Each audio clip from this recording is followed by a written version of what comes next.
Ini merupakan minggu pertama tahun 2025. Eh, Menjelang siang ini suasananya masih mendung. Di sebelah timur saya nih, itu matahari tidak sampai hampir siang ini matahari tidak kelihatan. Tapi mudah-mudahan ini bukan sebagai pertanda bahwa eh, cuaca politik kita sedang mendung. Ya, ya hari Minggu tetap saya berusaha untuk eh, mengapresiasi seni atau sastra dan eh, meninggalkan bau-bau politik gitu.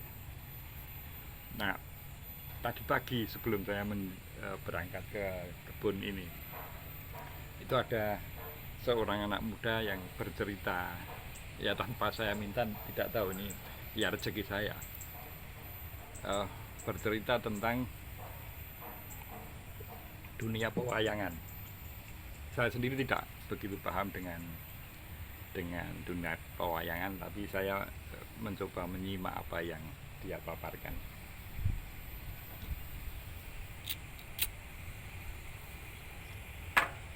Di anak muda itu bercerita tentang pertengkaran antara Arjuna dan Lesmana ya.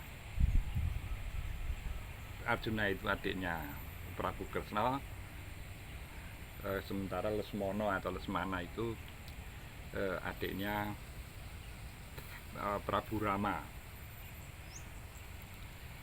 Prabu Kresna Raja Dwarawati, sementara Prabu Rama itu Raja Poncowati gitu ya. Kenapa kedua anak muda gitu ya? Ya sebenarnya bukan anak muda, tetapi ya, dalam strata kekeluargaan Arjuna itu adiknya Kresna itu berkelahi dengan Lesmana. Nah ternyata perkelahian itu karena memperebutkan satu kembang. Saya lupa namanya kembang apa gitu. Yang itu oleh Ki Semar itu sengaja untuk dijadikan sebagai apa ya, kalau dunia kerja itu ya semacam fit and proper test gitu ya, atau siapa yang bisa menemukan itu akan memperoleh hak atau privilege untuk mendapatkan fasilitas asuh dari Semar, karena Ki Semar ini diperebutkan oleh Poncowati dan Dwarawati untuk mendapatkan asuhannya, karena ya Semar dalam dunia pewayangan sangat istimewa meskipun kedudukannya adalah punokawan, atau kalau bahasa sekarang mungkin apa itu asisten rumah tangga. Tapi ini diperebutkan oleh dua raja itu ya. Nah, karena dua-duanya kesatria, baik Prabu Rama maupun Kresna, itu mencoba membela adiknya masing-masing. Prabu Rama ingin membela atau membantu ya adiknya Lesmana untuk yang sedang berkelahi dengan Arjuna. Nah kemudian setelah Prabu Kresna mengetahui, dia mencegat Prabu Rama. Ya dialog bebasnya begini, kamu mau apa? Saya mau membantu adik saya yang berkelahi dengan Arjuna. Arjuna itu adik saya, begitu jawab Prabu Kresna. Berarti kalau kamu mau membantu adikmu, hadapi saya dulu, gitu. Prabu Kresna mencoba menghalangi Prabu Rama. Nah uniknya atau menariknya adalah perkelahian antara dua raja itu tidak terjadi bukan karena masing-masing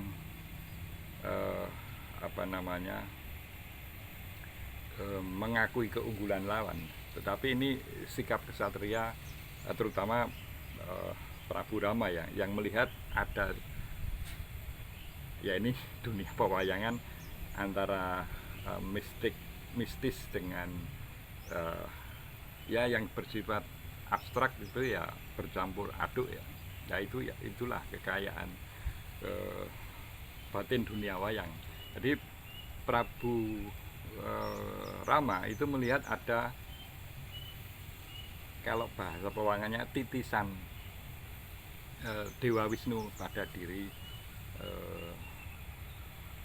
Prabu Kresna, yang ini kemudian mengurungkan niat Prabu Rama untuk berkelahi melawan Prabu Kresna, bukan karena dia takut pada Prabu Kresna, tapi ini terjemahan bebasnya, ada titisan kebenaran, taruhlah begitu ya, titisan kebenaran pada diri Kresna, hingga secara kesatria ya, karena ada istilahnya unsur kebenaran dalam diri Kresna, maka perkelahian itu tidak berlanjut. Meskipun kalau yang namanya raja itu tidak peduli apakah lawannya itu lebih sakti atau tidak, tapi sebagai kesatria tetap harus dihadapi.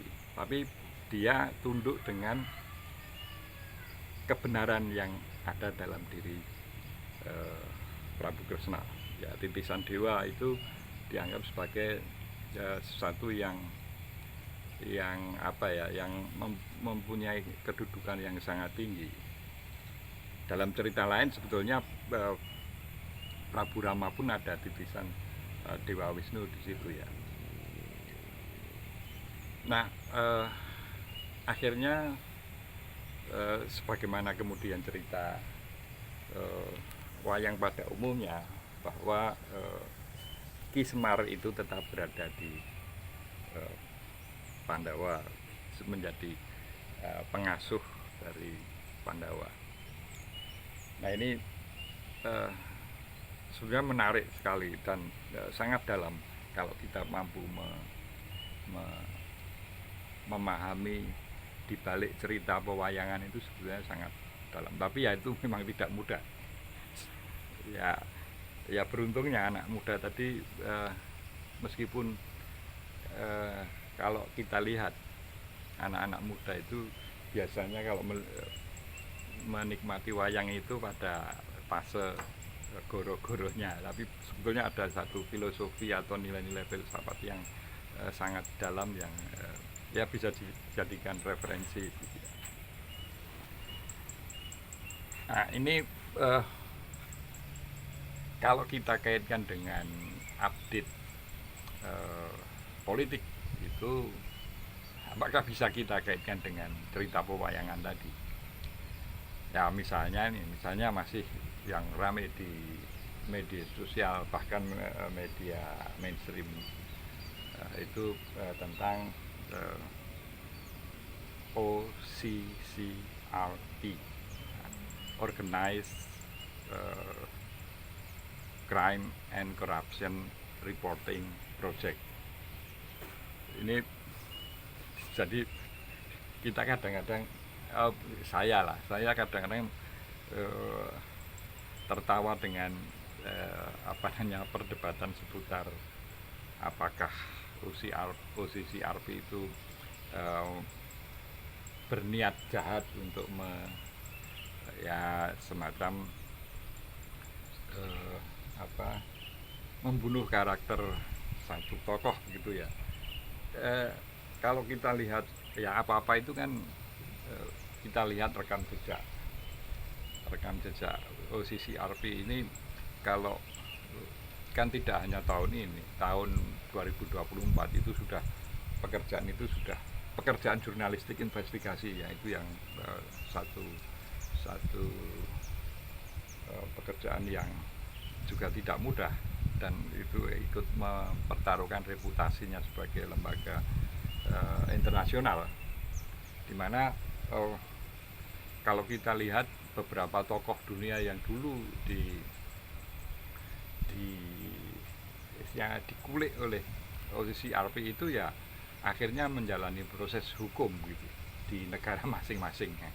Nah ini ketika itu menyangkut salah satu pejabat dari kita, kemudian kita ya seolah-olah membabi buta untuk menuduh bahwa lembaga itu adalah lembaga konspirasi ya, yang ingin menjatuhkan marwah yang kebetulan menyangkut previous presiden. Ya ini ya kita kecewa boleh, marah boleh, tetapi ya saya kira yang make sense saja. Kalau mau gampangnya mau beradu opini, itu harus meningkat ke level dunia. Jadi para yang tidak sepakat dengan laporan posisi RP bisa mengcounter balik, misalnya dengan kalau hanya sekedar opini publik, ya saya kira ada sih manfaatnya, ya sedikit barangkali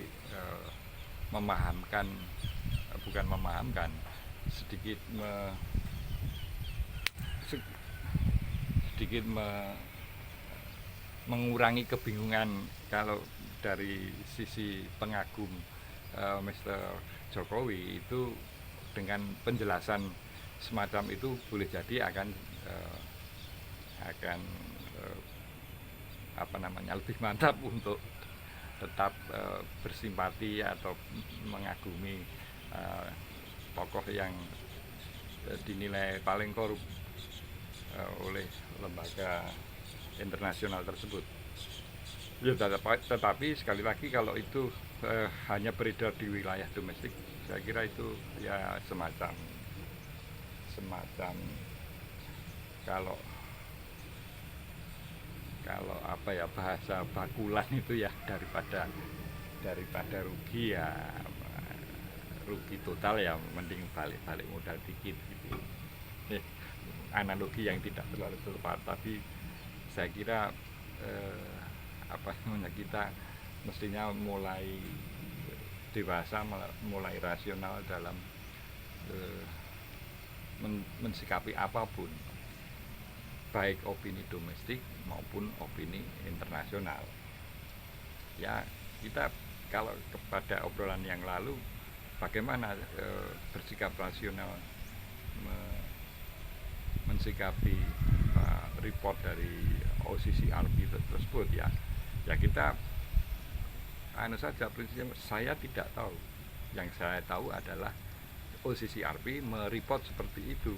Nah, kebenaran yang sesungguhnya lah bagaimana kita mau mengkonter habis-habisan, ya kita tidak akan menuju ke kebenaran yang sejatinya. Itu hanya sebatas perang opini akhirnya kan gitu. Kecuali kalau misalnya ada upaya yang berjalan berdasarkan istilahnya pro justisia gitu. Mungkin seperti itu. Kok jadi kembali ke politik ya, tapi ya kita mencoba mengkaitkan dunia pewayangan dengan update politik. Mungkin tidak tepat, tetapi ya tidak ada salahnya kita mencoba menggali referensi dari kearifan lokal, yaitu dunia pewayangan. Salam konstitusi.